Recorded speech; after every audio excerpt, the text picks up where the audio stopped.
Hi, welcome back to Podium Pop. My name is Celine, and I'm here with my co-host Gracie. We have a fun episode because F1 is back, Indycar raced, F2 is back. We had a lot of racing to cover this weekend. So we're going to do a bit of a recap, kind of talk through our thoughts on all of the racing, talk through our thoughts on how some of the rookies did. It's going to be a very fun episode. So before we get started, make sure you go follow us on social media. We post our episodes on Spotify and on YouTube.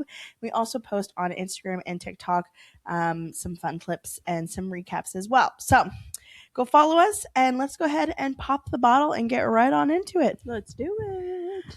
Okay, F1. F1's back. F1's back. How did you, overall, how did you feel about the weekend? I wasn't as locked in as I wanted to be because we were out of town. Yeah. Which made it really difficult to cover. On a weekend like this, typically, I would like to be really honed in because so much was happening. Mm-hmm. But I think I did a pretty good job of keeping up with things despite being everywhere. But leading up to the weekend, it's just we said this last weekend too, but IndyCar was on, the windows were open, it just feels like winter is coming to an end. For sure. Even though we had horrible weather this week with the rain, it still was okay, winter's over, we're coming to the fun part of the year. I don't know, I'm excited. Seasonal depression is losing. No, literally losing. Seasonal depression, but it's not winter, it's just the motorsport off season. Yeah, for sure.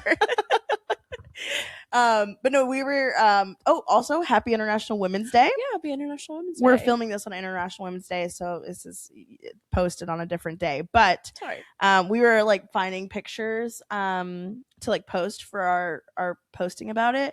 And again, we were just oh my gosh, summertime we were able to go to so many races and travel, and it feels like we're so close. Mm-hmm. We're so close to that. So I'm really, really excited. Should we do IndyCar first? Yeah, let's talk about it. Okay, so IndyCar, they're in Phoenix. Yeah, it was a double weekend, NASCAR, IndyCar. Yeah, we did not really keep up with NASCAR. Actually, they're racing currently as we're filming this. But IndyCar, it's the first time that they're back at Phoenix after a couple of years. I think, what was it, 2018? Was the last time they raced there? Ooh, 2018 or 26? Right. It's either 16 or 18. Yeah, one of those. I think it's 2018. I just know that Joseph Newgarden won the last time that they were there. I think 18's right. But it's been a couple years, so a lot of the drivers have not raced at Phoenix other than testing, and obviously we have the rookies. It's going to be Mick's first oval race. It's going to be Dennis and Kaio's first oval race in IndyCar. They did it in Indy, I guess not this specific oval, but they did ovals in Indy next. But a lot of exciting stuff happening though. There was a lot of content that we got because of the mashup and the overlap of the NASCAR guys and the IndyCar guys, which was fun. Yeah. But it was a good race. It was a good weekend, I guess, good racing. Yeah. But ovals in general, especially short ovals or smaller ovals, are so stressful because of how dangerous the crashes are. Yeah. I will say I thought this was a great, so this is a little off topic of what you're talking about. I thought it was a great weekend. Of course, I love the exposure for both series, for having them race together. But IndyCar qualifying was I was at work. I couldn't even watch at all. And I understand there's not going to be a good time really doing this. Right. But I was and then at the end I was we already knew what happened. Our friends were oh, Dave got pole, and then 2 hours later I was Dave got pole. Yeah. I don't know. It is, yeah, and it's because obviously if IndyCar and NASCAR have a weekend together, NASCAR is going to get the prime time for sure priority. Yeah. But I still think they could have done a better schedule. Why couldn't they have had the IndyCar race at noon and then the NASCAR race at 4? I don't know. To make it, and I don't know if it was because of fans or tickets, or I don't know why they did it that way. But yeah, because of it qualifying and all of the IndyCar practices were on Friday. and then the IndyCar race was on Saturday, and it really threw things off. And that, along with the F1 being in Australia, creating the times to be kind of wacky too. Yeah. It was like, normally it's like you get into a rhythm for like race weekends. You're like, oh, I know around this time is when this will happen, and around this time this will happen. My head was scattered. No, and I had like a busy weekend. I don't know. I mean, this is just me like talking about me personally. Personally, it was really rude of them to put this on really the tough Friday. for me. Okay. Yeah.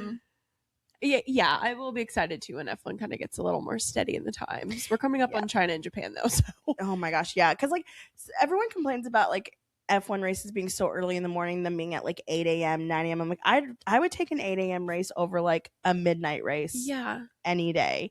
Are we getting old?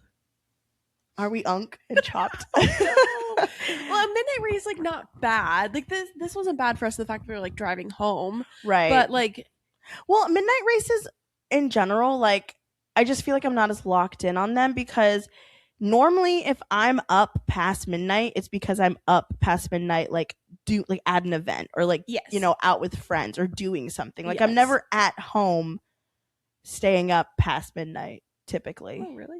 I mean, but maybe like I'll be watching like TV in bed, but like I'm never like, oh no, yeah, no, for sure. But I remember like sitting there at midnight at home being like, oh, wish I could be doing something. Yeah. Like, it's like, no, I don't know.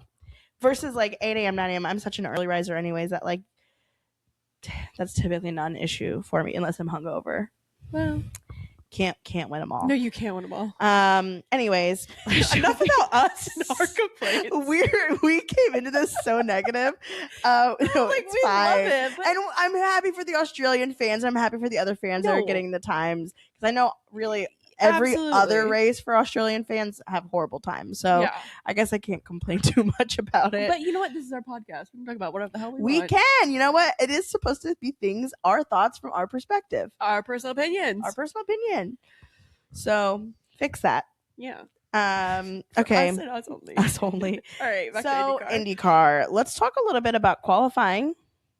I will say for the IndyCar this week, I didn't watch any of the practice sessions. I only watched qualifying on the Friday. I watched the race. I was working.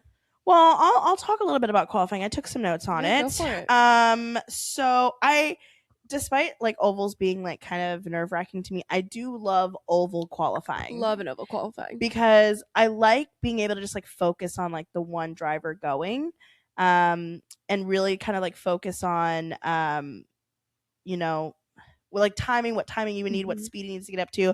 Also the ghost car. Love the ghost car. Love that ghost car. Welcome back. We missed you. Mm-hmm, we sure did. So the way, if you're not familiar with oval qualifying for IndyCar, they basically go one at a time, and they typically get like an out lap and then 2 qualifying laps, and then like a cool down lap, obviously, to get back to the pit lane. And they basically take the average speed of the 2 qualifying laps and average that together, and then whoever has the fastest average speed for those 2 laps gets pole position. Mm-hmm. And we had a new guy get pole for the first time. I know, that's so exciting. Mr. David Malukas. Yeah. I think this came at a good time for him. Yeah, I think for sure. If he would have gone too many races in without having like something like for fans or even like team members to like latch on to be like, oh, this is why. Mm-hmm. This is why we took this risk. I don't think Penske would have been like, you're out of here. I don't think they would have done that. They made too many sacrifices to get him into that seat. But I think it would have put a lot of pressure on him. Yeah, I think so. So him like getting just this like even this pole position out of the way early in the year, it's got to be a sigh of relief. Yeah, for sure. But yeah, I'm super happy for him.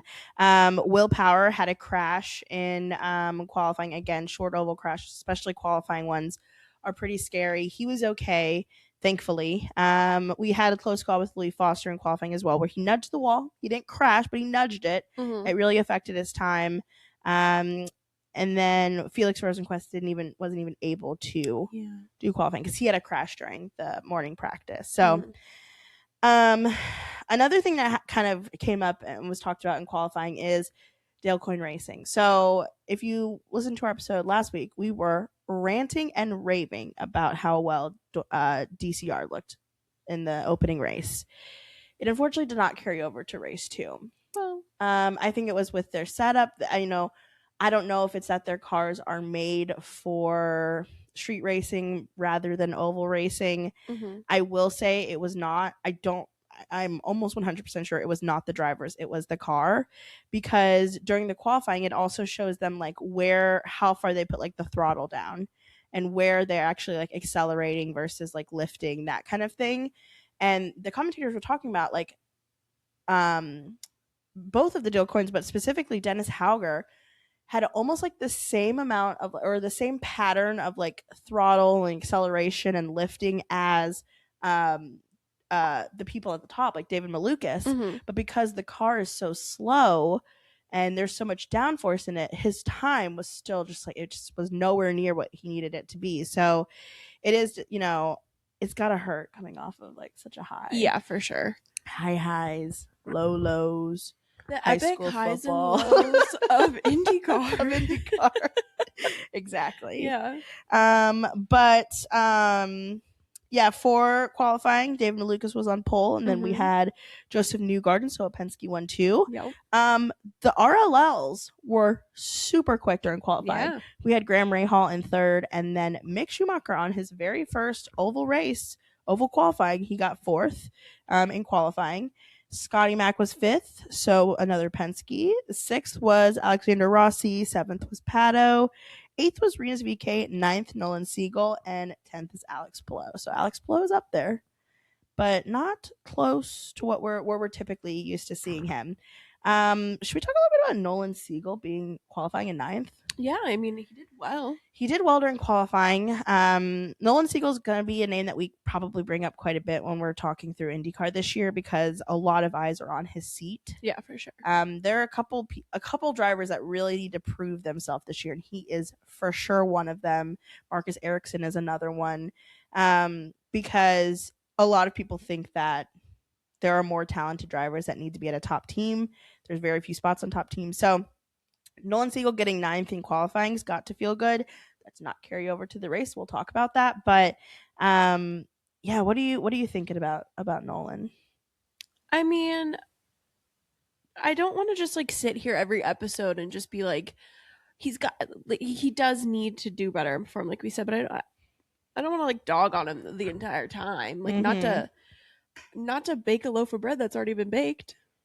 Where did that come from? TikTok. TikTok? Yeah, instead of beat a dead horse, because like that's so sad. Not to bake a loaf of bread twice. Actually, beat a dead horse is a horrible phrase. I know. Bake a loaf of bread that's already been baked. It doesn't roll off the tongue as well. And not to bake a loaf of bread that's already golden brown. Yeah, that's good. That's good. It's I don't know. Not to fry a chicken. not to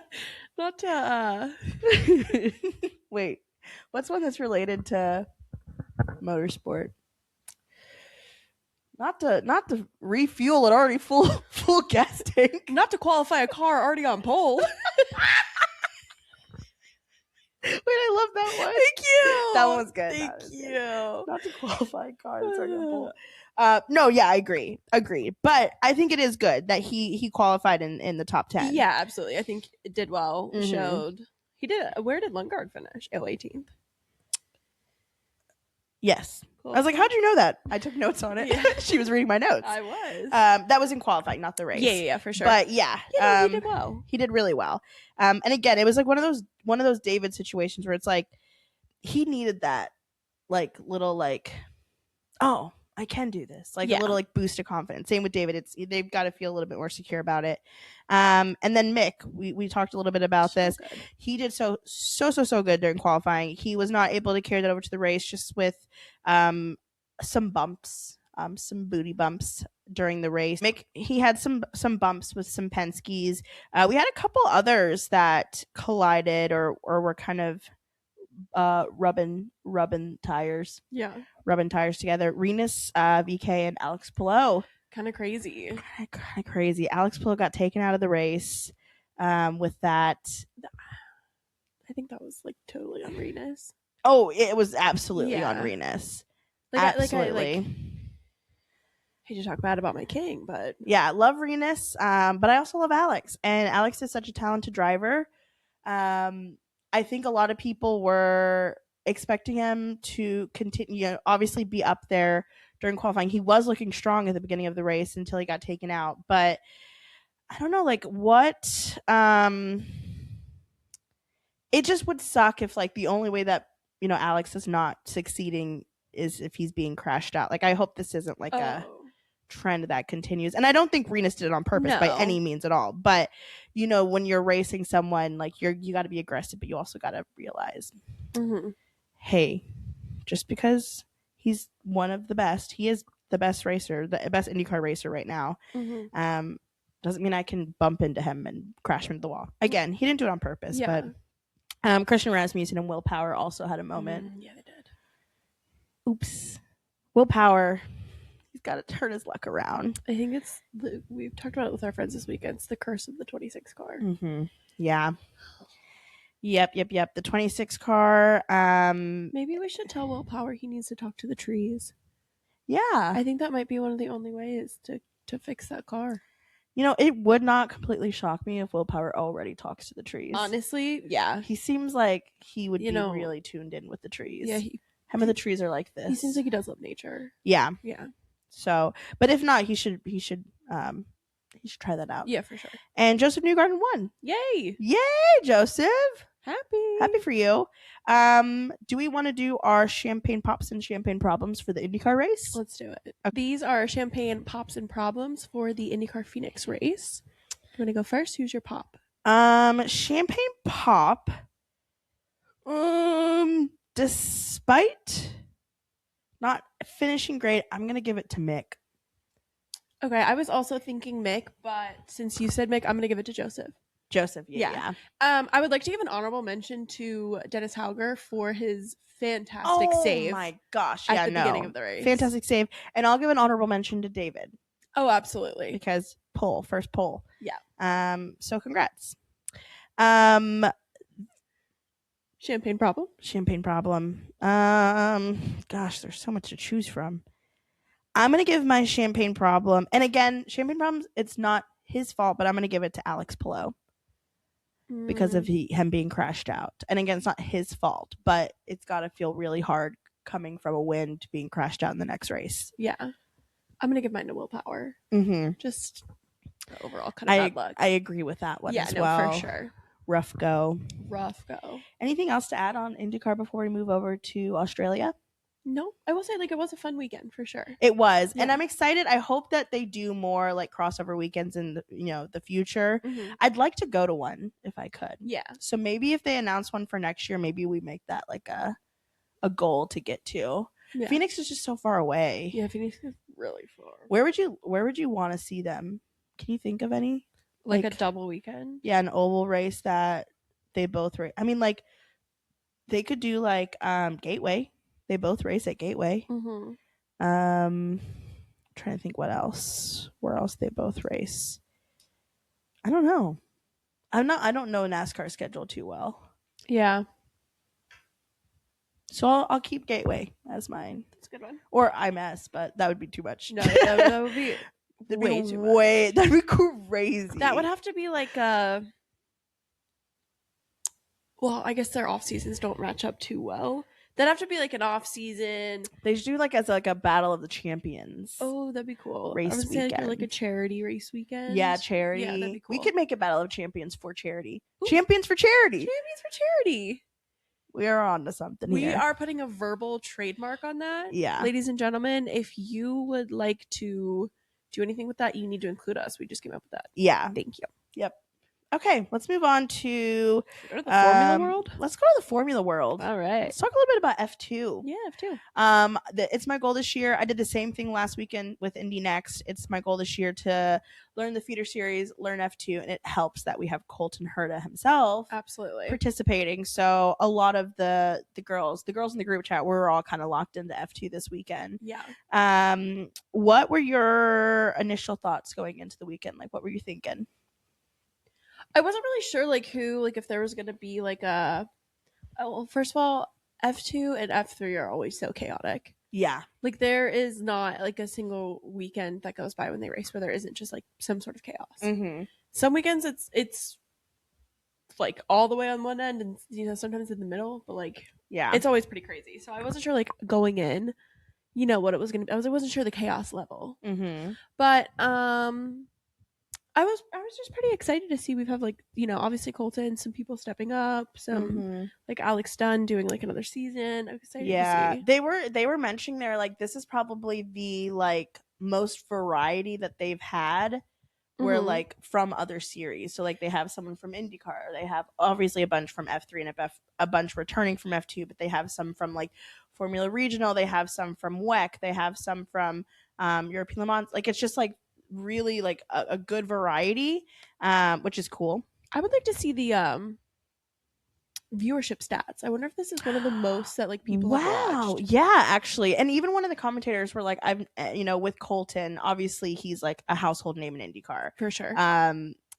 So even one of the commentators were like, we've never seen this amount of fanfare for a driver coming into F2 before. Like this is like unprecedented. Like we haven't seen this before. So yeah, the viewership would be really interesting to see, like compared basically like last year's Australia F2 race to this year's. We should look that up because that would be interesting. Like F1 never, well, they talk about like attendance, like in person. They never really show viewership. Like IndyCar does. You see like other sports do. Right. Like the official F1 accounts never being like highest viewed. Right. I wonder if it will change maybe now that it's like, well, I guess it's just America. Yeah. Maybe like America localized to Apple TV. I wonder if it is like sometimes like not as talked about worldwide. So worldwide, but then also because like they have like the F1 TV app. Yeah. Specifically versus like IndyCar, it's like broadcasted on Fox, like broadcast on NBC. Like I don't know if that like affects the numbers or something. But yeah, it would be interesting to see F2 how that went compared to other years. But I know our friends, we were all kind of tuned in. Yeah, for sure. So we were talking about it. Colton had a rough weekend, but he had good results for the feature race. He just was he crashed during the practice session, like right at the beginning, and it was a pretty nasty crash. He was fine, thankfully, but it was just not like the way that like he would probably have wanted to start his F2 career. It's okay though, he bounced back. I wonder if he after he kind of spun out and crashed, if he was like just kind of sitting there for a second like, hey, where's the AMR safety team? Why is the FAA taking so long to get? He was like, where is it always take this long? Oh yeah, the AMR safety team is normally to me by now. Like, what's going on? Yeah, he's like trying to get like his Hans device off, and he's like, where's my crew? My AMR safety crew. Him and the AMR safety crew are like, they are like he's crashed a lot, and he's just because he's raced a lot, but they're close. They're buddies. He probably misses them. But yeah, he crashed during first practice. They were able to fix up his car and do quali. He had a bit of an issue at the very beginning of quali where like basically all the drivers went out and he just like didn't move. But he got out there. Your pause was funny. He got out there. He sure did. He got interrupted by some red flags, so yeah, it was unfortunate. Another person that had a rough weekend was Gabriele Mini. Now, Gabriele Mini, so another preface is that like going into like the Formula 2, like me starting my Formula 2 viewing journey, I like know a lot of the names, especially the F2 like returning drivers and then Colton, but I don't know like who's anticipated to do well versus who's not. So it's kind of nice that I'm kind of coming in with like unbiased opinions. Sure. But Gabriele Mini looked fast all weekend. In fact, in practice, like he literally was having issues with his car so much that like the marshals had to literally push him back to the pit lane. And even though he had those issues with his car and he wasn't able to get back out there, the lap time that he set like midway through the session was still fast enough to be the top time at the end of the session, which doesn't typically happen because normally like the track warms up and it keeps getting better and better and better until the last run. So the fact that his time like held up past all of that and everybody else going out to do more laps, I think is pretty impressive. But yeah, his car was fighting against him despite him being really fast. and he had similar issues in qualifying as well. So he didn't qualify great, but he did work his way back up, and he ended up getting 6th in the sprint and 8th in the feature race. So he got some good points on there. Can I circle back to Colton real quick? Yeah. I feel like a lot of people were talking about this too online. Colton needs to, once he gets in the groove of overtaking, I feel like it'll be better. It's just something new he has to learn. Yeah. You know what I mean? I was thinking that as well, but I saw a lot of people talking about it too. Yeah. No, I think, and again, this is his like first race. Yeah. This is a new track for him. A lot of these guys, raced it in F3 and now they're racing in F2, and also they just have more experience in, the formula cars, all this stuff.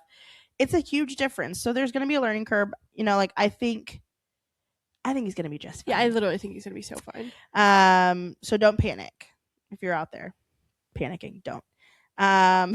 So with the qualifying, Dino Bergon. Also, another thing to preface.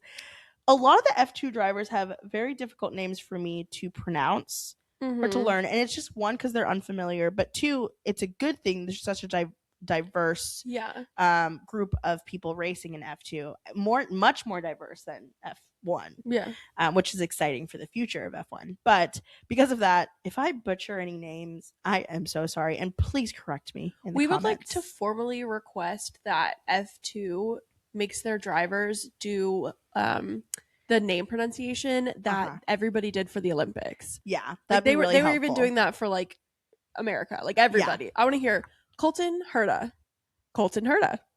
Yes, I want to hear that from everyone. Tell me how to pronounce your name. While you're at it, do it for F1, F2, F3. Let's throw in IndyCar and Indy next. Please. Let's just cover all of the bases here. Guys, come on. I think all sports. Yeah, honestly. Let's do it. Let's start that initiative. Okay. Celine phone. I was like, should I tell them my last name? They know it. I'm sure they can find it really easily. Yeah. Celine phone. Celine phone. Sidney Crosby. But yeah, so if I butcher the last name, I made a recap video about the first practice sessions and qualifying for F2, and I posted on social media, and then I watched the F2 sprint race and watched the F1 feature race and was hearing the names more, and then afterwards I went back and looked at the video. I'm like, I pronounced so many names wrong. So sorry. We're learning. Yeah. So anyways, I think it's Dino Beganovic. I thought there was an R. I thought so too. I said Bergonovich. Oh. Bergonovic. My thing is also I'll read them, and since I'm dyslexic, I'll read them how my brain shows it to me. And then I've done it with other things like reading like fantasy books or something, and people are like, that's actually not how you say it. Yeah. I think it's Dino Beganovic. Oh, everybody knows who Dino is. You know Dino. Dino. Anyway, he got pole. Yes. Congrats. Joshua Dirksen won the sprint race. I know I'm pronouncing that one right. And Solov. What's his first name? Nicola Solov. You guys know who that is. I think I'm pronouncing his name right. He won the feature race, which is super exciting. Some others, I'm going to call out some others that impressed me this weekend. And again, I'm coming in with no prior knowledge. I know some of these people, but little prior knowledge. Alex Dunn did really well. He is no longer in the McLaren driver development program, but he's with Alpine driver development. I gotta say it. Yeah, go ahead. Somebody tweeted and said he did the reverse Oscar Piastri. And they're right about that. And we'll see what happens from it. And obviously, like we said, not his fault, but it's just how it happened. Yeah. So anyways, he's going to be trying to do everything he can to impress, and I think he did good this weekend. He had a couple of issues with his car during the feature race, but for the most part, successful weekend for him. Noel Leon, he's I believe also another rookie coming in. I don't know if he's coming from F3, I think so, but he had a great weekend. And then Rafael Camara, who won F3 last year, came in. And then anytime that a rookie can come into the weekend and be near the front or be near the top couple in all the practice sessions, all the qualifying, that's impressive to me. Yeah, for sure. Because experience is huge in Formula cars. Like the more experience you have, just the better you get. Mm-hmm. So, super impressive. Anything to add for F2? Do you want to do pops and problems for F2? Yeah, I'll do a champagne pop. Let's see. This is my champagne pop for Formula 2 this past weekend. Mm-hmm. I am going to give my champagne pop to Nicholas Solov. I was gonna give mine to him. Oh, I was gonna say Bumbleclat. It's so funny to me. Yeah. Okay. Well, do you want to? Oh, sorry. Do you can take them? Oh, I'll come up with someone else. okay. I'm gonna give mine to Gabriele Mini because again, even though he had a lot of issues with his car, he still did so good. Yeah. And he looked so fast. I can't get over how fast he looked. Yeah. So I'm gonna give it to him. Nice. What about your champagne problem? I don't think I have enough viable information to give a problem. Like there were problems. You know I was gonna give mine to Colton. Yeah, okay. So I wouldn't necessarily personally, like I think it's totally fine that you are. Mm-hmm. I wouldn't give it to Colton just considering it was his first week. Mm-hmm. Like but he had a nasty crash. Yeah. Another person, who was it? Mari, I think he crashed in qualifying and the race. Bummer. One of the races. Bummer. I think it was a sprint race. So he could be a good option for champagne problem as well. But yeah, we'll keep an eye on F2. Mm-hmm. I hope to keep up with more of the F2 races this year along with Indy next. So be tuned in for that. Because more is coming. Yeah. Are we ready to move on to F1? Let's do it. Now, F1, there is a standout word for the whole weekend. Mm-hmm. And what was that standout word? Reliability. Reliability. We obviously are coming in with the new regulations. People are learning what works, what doesn't work, what's fast, what's slow. But at the end of the day, you got to make it to the end of the race. Or you got to make it to the end of the qualifying session. Mm-hmm. Ideally, you make it to the end of practice as well. That one's not as huge of a deal, but you still want to make it. Yeah, you want to practice. And I wish I knew that this was going to be the theme at the beginning of the weekend because I would have kept count.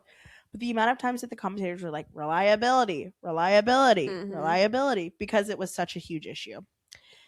Yeah. I mean, and it was across the board. It was not like one particular team was struggling. We saw reliability issues throughout the practice, qualifying, and race from Williams, from Red Bull, from VCarb, from McLaren, from Aston Martin for sure, from Cadillac.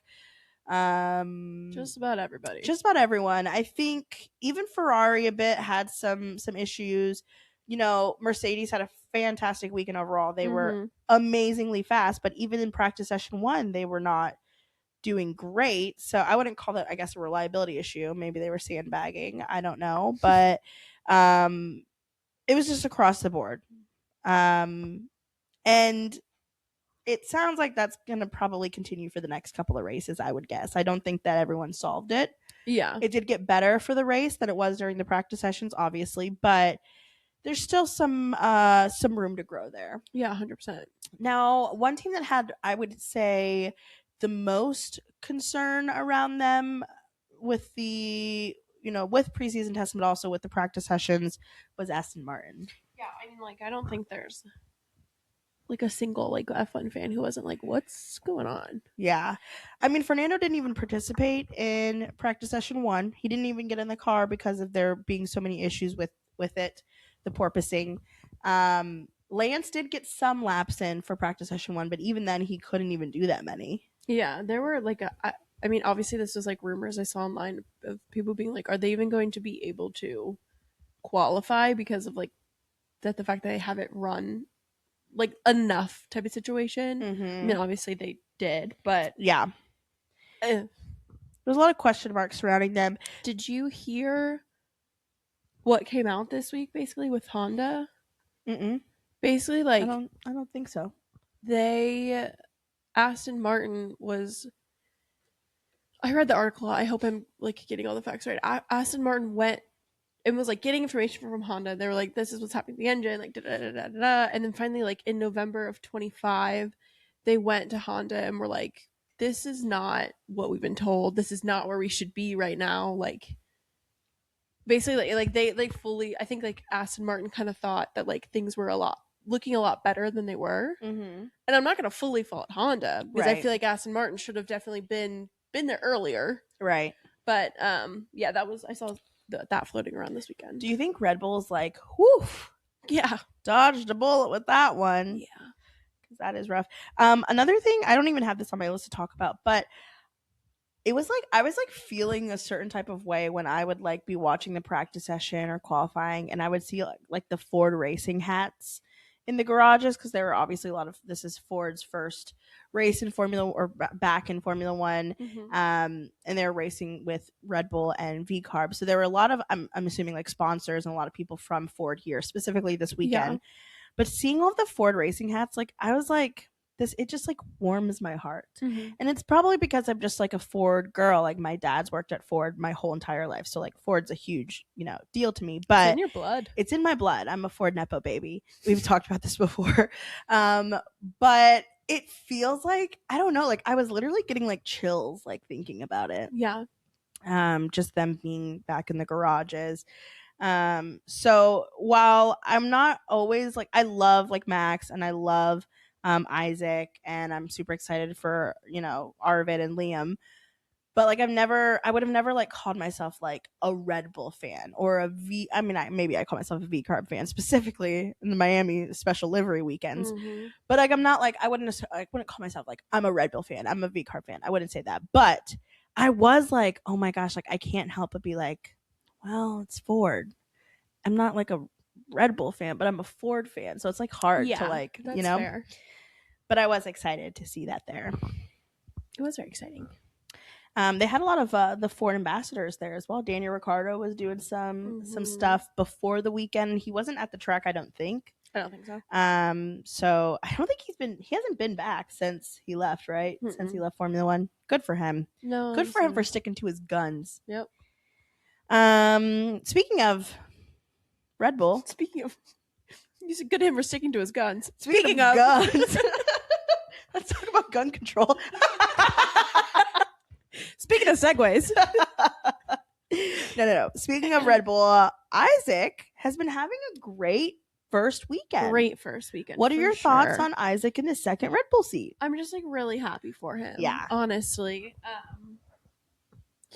I don't know. Just so happy. That's literally all I can say. I hope it continues. But I mean, Isaac alone probably is just like, compared to his Australia race last year. Yeah, he's probably hooping and hollering about how great it was. I mean, it wasn't fantastic during the race. He had some issues during the race with reliability. Take a drink every time. Responsibly. Drink responsibly. But no, I think in general, like, I don't know. We posted a clip talking about the Australia curse. Mm-hmm.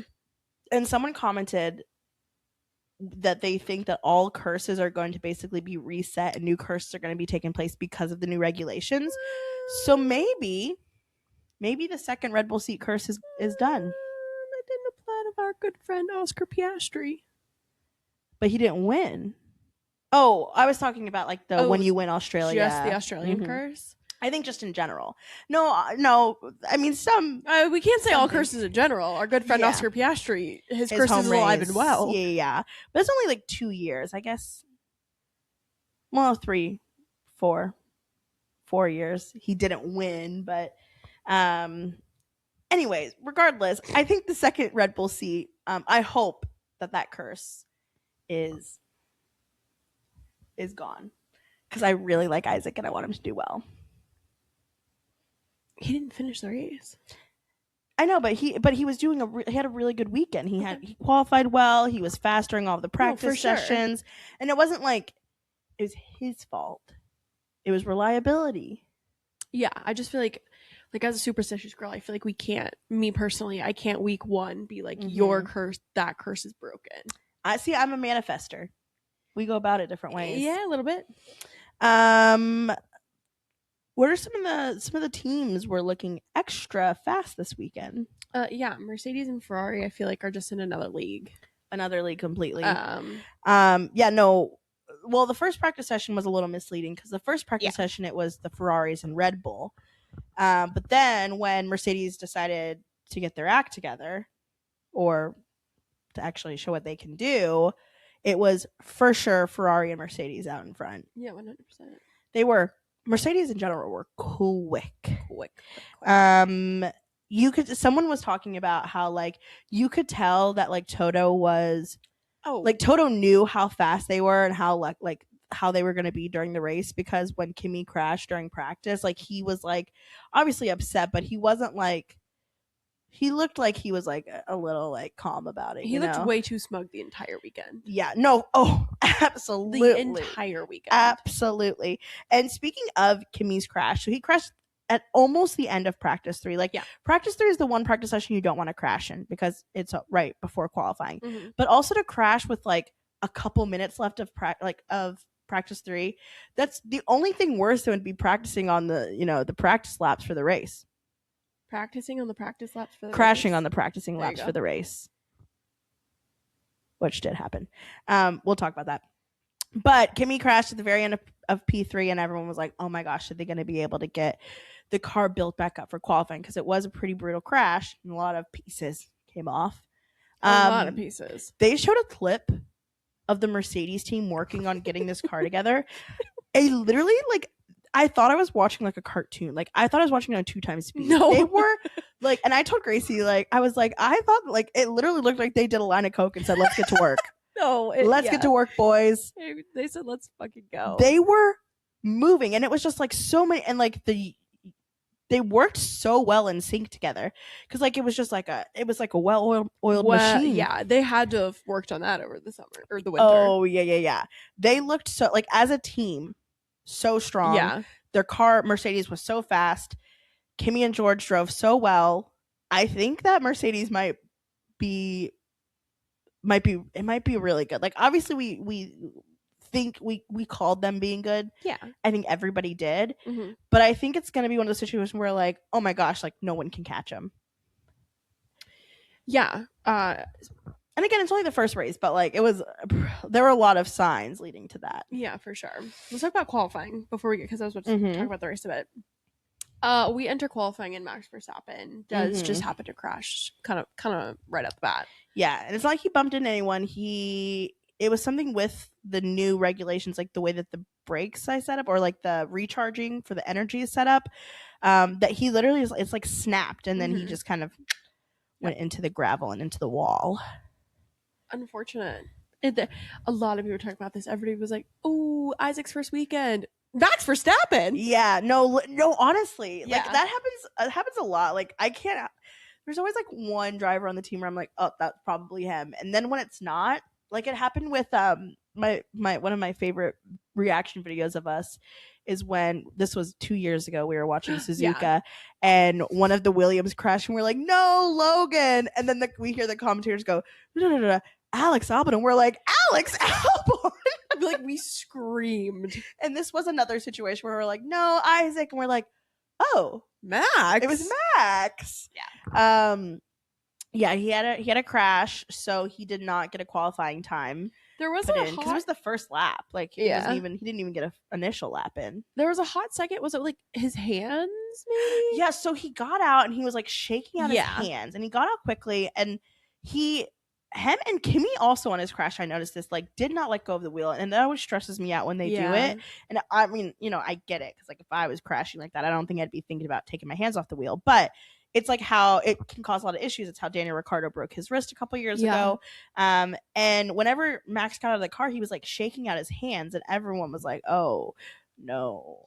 Yeah, and then he went to the medical center and was there for a bit being checked, and then like one of the Eric Van Haren is one of like the local, he's like a Dutch reporter, so he always is like reporting on Max and keeping up. He was like, Max is still in the medical center having his hands looked at, and then he quickly was like, okay, he's seen release, like he's good. But for a second, everybody was like, yeah, no. And even like Maxon was like in the media afterwards and was like, no, like sometimes you just like twinge something and you're like, let me double check. Like I think it literally just like shook his hands, like maybe like the nerves, yeah, and like tweaked it, but it seemed like he was fine.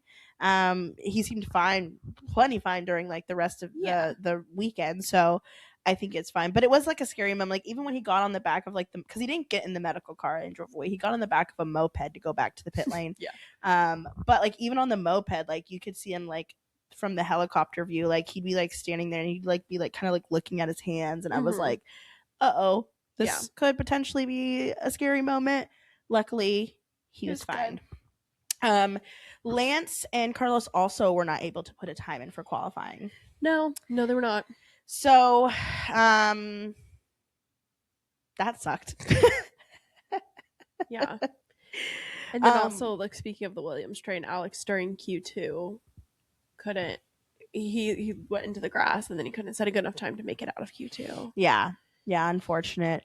Another incident that happened during qualifying was Kimmy was pulling out of the garage and they left in Q3, and the Mercedes team left like the cooling like fan that attaches to the airbox. It was small. Yeah, a part of the car. And it fell off on track, and everyone was like, "Oh no, a piece on track, like yellow flag. Somebody hit it. I wonder who." And then I'm like, haha, I wonder who. And Lando Norris hitting it. Yeah. Lando also said that he like saw it too late or was like a bit distracted in seeing it because they now have to like focus so much on their steering wheel and pressing so many buttons. He was like, I just saw it late. Yeah. So he ran over that, got some debris out on track. Got some wing damage, but yeah. Yep. Let's see what anything else happened in qualifying those of note. No, I mean you could just see how fast the Mercedes was. George got pole. Yeah, George did get pole. Kimmy was second. Isaac was third. So that's super exciting. Again, like Isaac, like just thinking of where he was in, the first, last year during Australia, and then him being top 3 for qualifying again. It's just gotta feel so good. Yeah, for sure. Should we talk about the race? Yeah, before we do, both of Mercedes qualified like well over half a second, or just like a half a second quicker than the rest of the field. So quick. Yep. So quick. We'll talk a little bit about before the race. You can talk about this. So she had to break the news. I did have to break the news to Celine.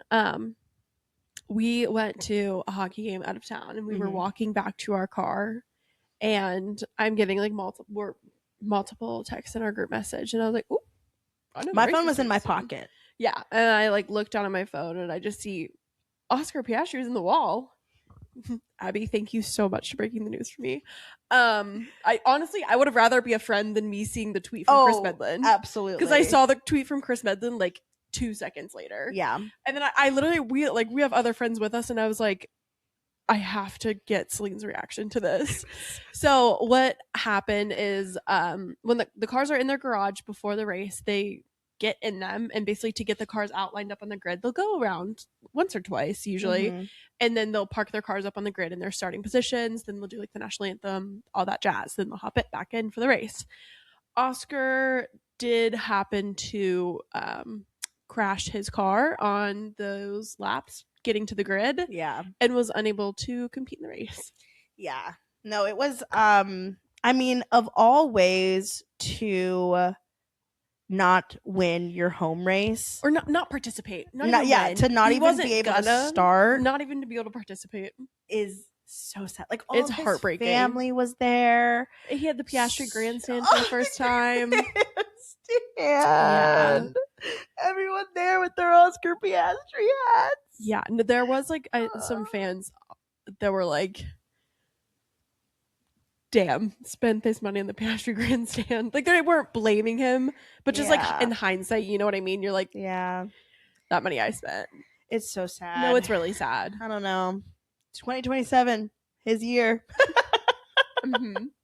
Yeah, it will be. No, it was really, really disappointing for me personally. Yeah, sad. Because I was again manifesting. I was like, this is gonna be his year. Oscar.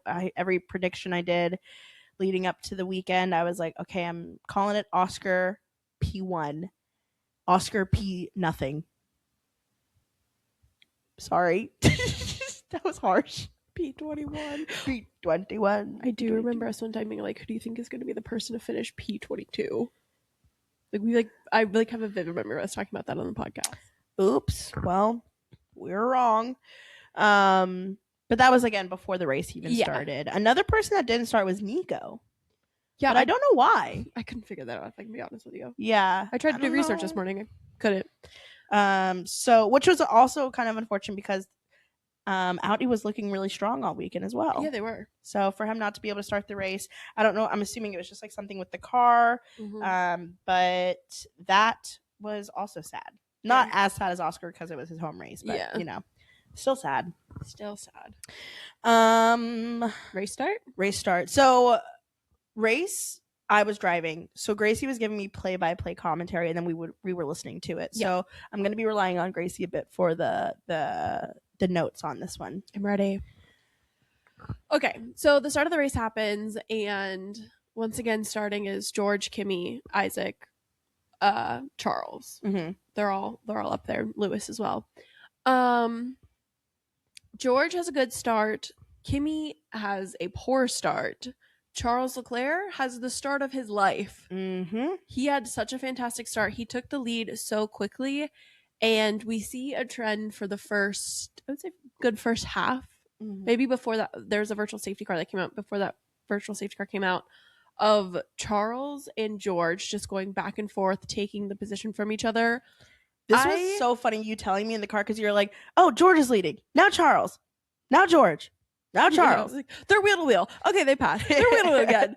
It was like so exciting to see, and that's the most exciting race start I've seen in, I think, my time of watching Formula One. No, and that's what we were saying too. Like, there's so much like complaints about the car, and don't get me wrong, there's plenty, you know, that for sure I don't love about the new cars. But if this is the type of racing it gives us, at least between, I mean, if it's only going to give us the racing between like Ferrari and Mercedes, like, okay. Personally, not a huge fan of that, but like the wheel-to-wheel racing, the back and forth, like the strategy of having to like, when am I recharging, when am I not, you know, when am I pushing, when am I, that kind of thing. I was loving it. Big fan. There's also like a point at the race where like when George and Charles were going back and forth, and it was like, oh my gosh, Lewis is coming into this fight right now, and then it was like, wait a minute, Kimi, bad start. He did go down to like 6th or 7th, I forget. And then all of a sudden it was like, whoa, Kimi's back in this, like all four up there, and they were for sure the fastest cars on the grid. Like, at some points towards the end, it was like Lando was there like 30 seconds behind them or something. I would like to know how many overtakes happened in the first 10 laps of the race. Oh, I would love to know. That's another number that I think would be really interesting, because again, it's just so much back and forth, and it's not like we always like see that in Australia. Like, it's not one of those that we, you know, we didn't have that back and forth like overtaking in the first couple laps last year or the year before that. So very, very exciting. But George and Charles were able to race each other really closely, but they never got into any issues. They never bumped. They never booty bumped. So good for them. Way to keep it clean. Some clean racing. We had some virtual safety cars as well. Yeah, the first one came out for Isaac. Yeah. He basically was just slowing down. Yeah. The car was just stopping. Reliability. He was able to kind of park it to the side, but he wasn't able to like get it behind any barriers of some sort. So that's why the virtual safety car came out. And shocked everybody, the leaders had passed their availability to pit once that virtual safety car popped out. Lando Norris hadn't, and they pulled him into pit. So he was the first to pit. Yeah. For the first virtual safety car, and we're like, oh my gosh, like this is a good sign, like strategy, like, and in another world it would have worked out great, just too many other factors where it didn't give us as big of an advantage as we were wanting, but it definitely was crucial. Like, if he wouldn't have decided to jump in, who knows where he would have ended. No, seriously. Ferrari was having some strategy problems as well. Yeah. Which is so interesting. Like, Ferrari and Mercedes looked so quick. Mm-hmm. And Mercedes looked obviously quick. They were, great.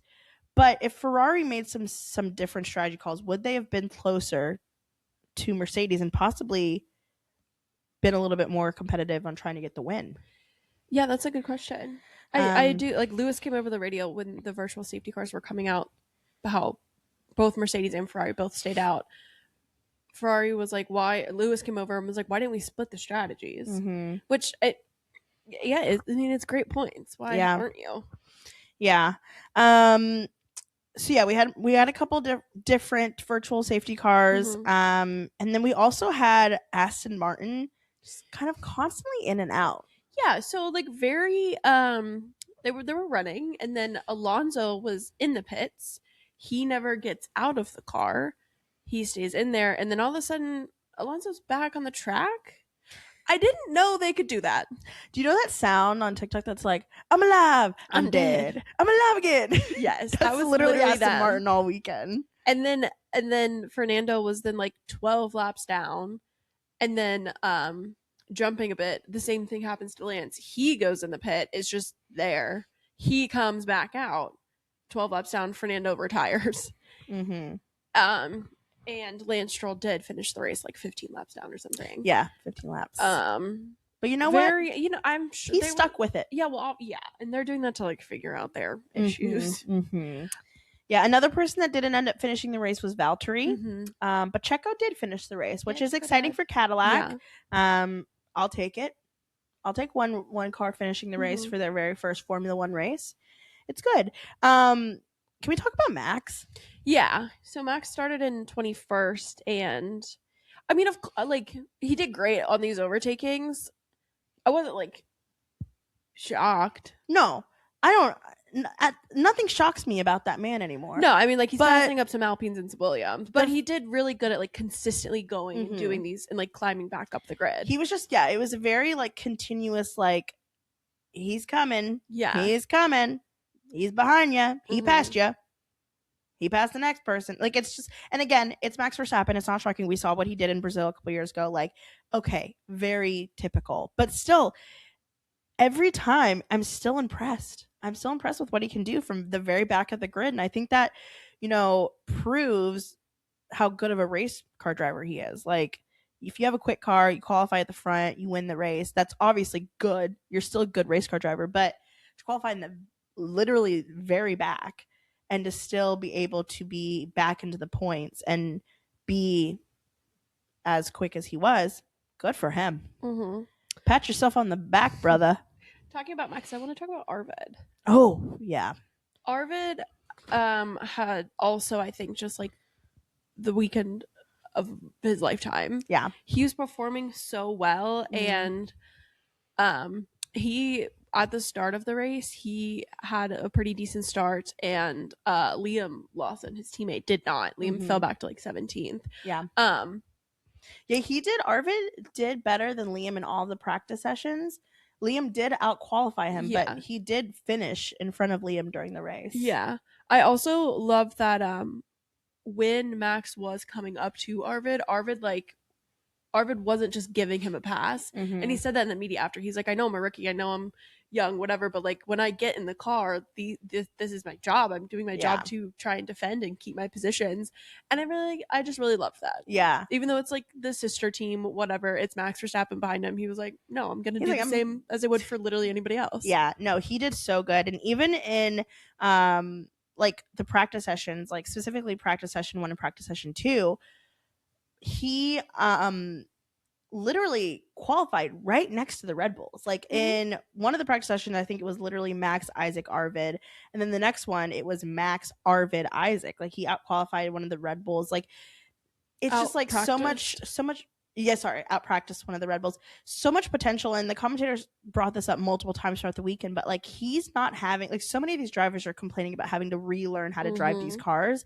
He comes in with like almost an advantage because like he's not having to relearn anything. He's learning, and like he's not having to like this is how it reteach was himself, like strategy wise, but also just like, you know, basics of like motion, you know, like he's not having to do that. And I think you can tell already from the results that it's working. He came in on a really good year, which is interesting because this is kind of like a topic that we talked about last year or almost like in 2024 when, you know, right before they were kind of announcing all of the rookies that were coming in for the 2025 season. And we were like, with the new regulations coming in 2026, is it better, specifically around Kimi Antonelli, we were like, is it better to bring him in 2025 and, you know, get him comfortable before the new regulations, or is it better to bring him in 2026, fresh start with the new regulations? And, you know, it's still like, you know, we don't know the perfect answer because you still are comparing like Kimi versus Arvid, but it is interesting the two different approaches and which one would be more successful. I feel like there's like pros and cons to both. Like obviously those like 5 rookies got like used to the whole got used to the whole like schedule and like everything of it all. I do think there is an advantage to Arvid having joined this year. Yeah, for sure. Yep. Yeah, doing fantastic. Great job, Arvid. Great job, Arvid. We're rooting for you. Yeah. Let's see. Oh, Lando defended the life out of. I don't think that's the right way to say it. Lando defended the life out of his car. The life out of Max. It with his life. Is like the same. Yeah, for sure. Against Max, I thought he did, you know, really well. Against that, happy to see. Honestly, I'm happy with the P5. Oh, I mean, how it was looking during practice sessions, like we were like, I'm on top of the world. We did make a joke because like this year, obviously, like we love McLaren, and then this year I'm also like really rooting for Cadillac, and she's rooting for Williams, and you know, it's never, especially last year when she was rooting for Williams and McLaren, like it really wasn't a huge issue rooting for those two teams because they weren't typically next to each other, and I knew Cadillac wasn't going to be anywhere near McLaren as well. But we did make some jokes where like, should we be worried about? Will they be battling each other on track? Seriously. Thankfully, no. And if that changes in the future, I hope it's because our other teams are doing so good. Absolutely, they're up at the front. But it was a little concerning at the beginning of the weekend. Everybody was laughing because at the end of the race, Max and Lando, like the cool down laps, they both like waved to each other, and people were like, man, last year they were battling for the championship in P1 and this year they're battling for P5. Is it going to be, I mean, is like Ferrari and Mercedes so fast that is it going to be a battle for P5 this year? I think so. Or is there anything that, speaking my truth, I still don't have a lot of faith in the Ferrari strategy and just like at its core. Right. Well, and consistency too. Yeah, consistency. I feel like I don't think Red Bull's, if Max would have been able to qualify, he would have he wouldn't have been stuck behind Lando. Right, exactly. So we'll have to see when Max is like actually able to qualify, and with Isaac like having a car that's not going to break down on him, how they're going to do. I feel like this is just me being hopeful, I guess. Okay. I hope McLaren can like learn and kind of step it up a little bit, but I don't think that's going to happen anytime soon. Maybe like a summer break. Yeah. Canada. Oof. I don't know. Miami. Sorry. We have gone to the Miami Grand Prix the past 2 years. Ever since I've been a Formula 1 fan, I've gone to the Miami Grand Prix, and we're not going this year, so we're just like a little upset. Yeah. I mean, like we don't know, it's fine. We want to be there. We want to be there, but it's fine. We're going to other races, which is why we're not going to Miami. It just feels weird not going. Yeah, but it's fine. I've got to divide my time now. I've got hockey games I want to be attending now. I got some IMSA races to attend. It's hard being a sports fan. Yeah, that's true. Yeah, you're right about that. Like, I've got IMSA races to attend. I'm like, okay.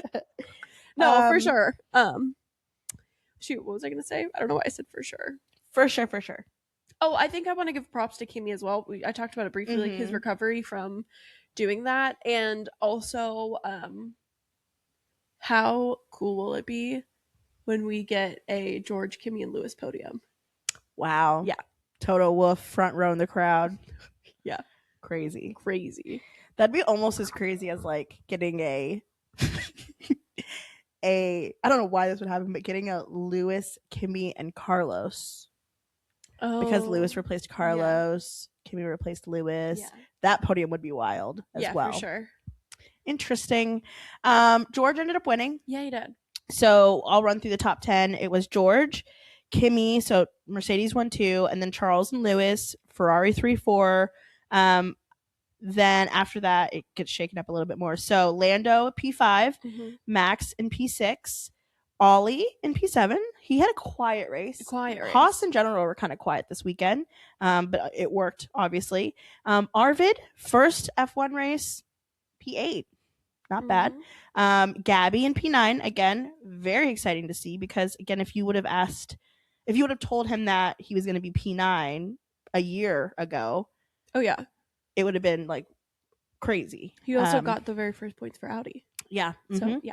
And Pierre in P10. So some, seeing like Haas and Audi and Alpine like up in the top 10, other than like the Ferrari and the Mercedes, again, because they are really high up there right now, but like it does seem as though like it's shaking things up a little bit. Like it's shaking up the standings with the new regulations. So I'm excited. Yeah. We also some people that didn't finish. Yes. So the full list of people that didn't finish, Alonso, Valtteri, we talked about him not finishing, Isaac having some reliability issues. And then we also have Oscar and Nico, who did not start the race. Did you see that? So Oscar didn't make it to, because he crashed, didn't make it to the national anthem. And so then his grid kid, he didn't get to meet his grid kid. Aww. And that happened to Oscar when Kvyat was his grid person. Kvyat. Really? Yeah. Wow. So Oscar didn't get to meet Kvyat when he was a grid kid. That's crazy. I know, actually. right? I didn't know that. Yeah, I just saw it like a few minutes ago, or before we started recording. Whoa. Yeah.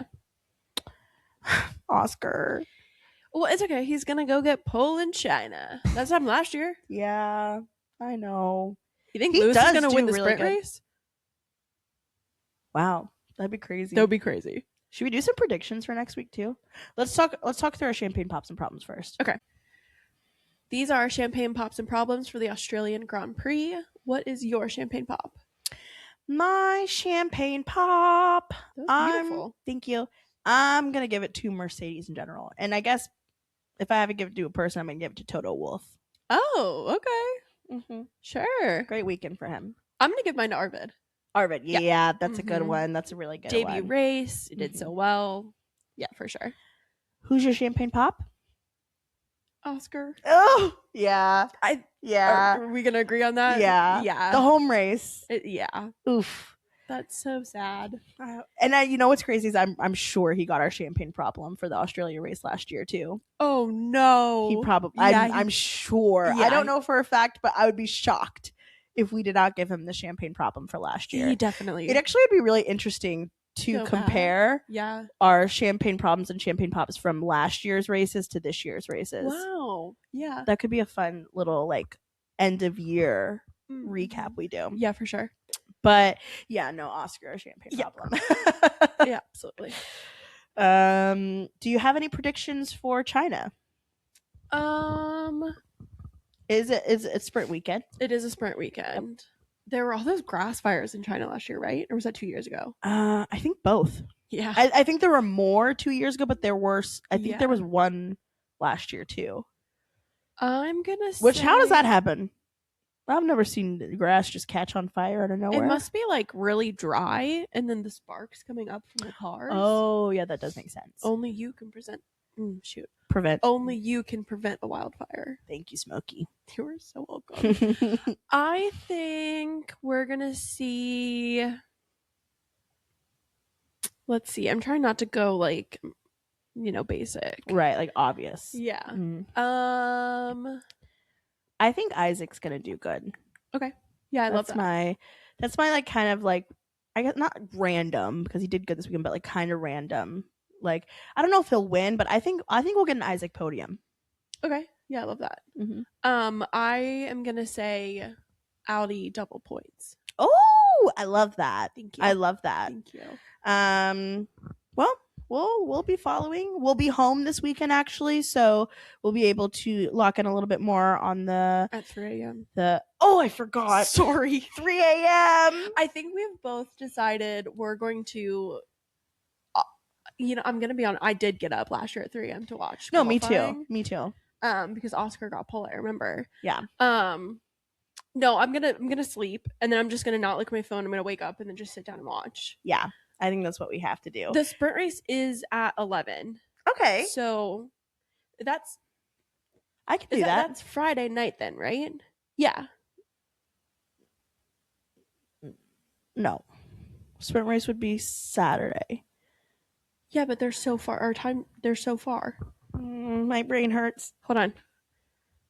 I got this. I think the sprint race is at 11 p.m. on. No, I don't know. Yes, it's on Friday, on the 13th for us. It's at 11. So, Oh, okay. Okay, so practice 1 for us is technically on Wednesday the 11th. No. What? Wait, I read the date wrong. Okay. Practice 1 for us is March 12th. So that's Thursday, and that's going to be at 11 p.m. And then sprint qualifying is going to be at 3 a.m. on March 13th. So and 3 a.m. Friday morning. 3 a.m. Friday morning. And then 11 p.m. Friday night is the sprint race. We can absolutely watch that. We'll be able to do that then. And then qualifying is at 3 a.m. Saturday morning. And then the race is at 3 a.m. Sunday morning. Yeah. I don't know when I'm going to catch up on qualifying, sprint qualifying. I'll cover sprint qualifying. Well, I just mean just personal viewing. Yeah. I used to not have to work Friday mornings, and now I do. Yeah. Yeah, just watch when you get home, I guess. 6 p.m. Oh, there's no way I'm not getting on my phone. I didn't want to say it out loud. 6 p.m. I'm not crazy. Yeah. But no, so this weekend, we have F1. Is F2 there? I don't believe so. So F1 this weekend in China. It's a sprint. Oh yeah, it's a sprint weekend. Mm-hmm. And then we have IndyCar and Indy back next weekend. They're in Arlington. That is the first Arlington race. Yep. We have some friends going. We won't be there. Sad. I can't wait to get myself to an IndyCar race this year. Mm-hmm. I don't know what our first one will be, but May. I'm excited. Yeah. We're back. Yeah, we're so back. So much back. And then a couple weeks after that, IMSA. We were going to have WEC back soon, but that race did get postponed / canceled.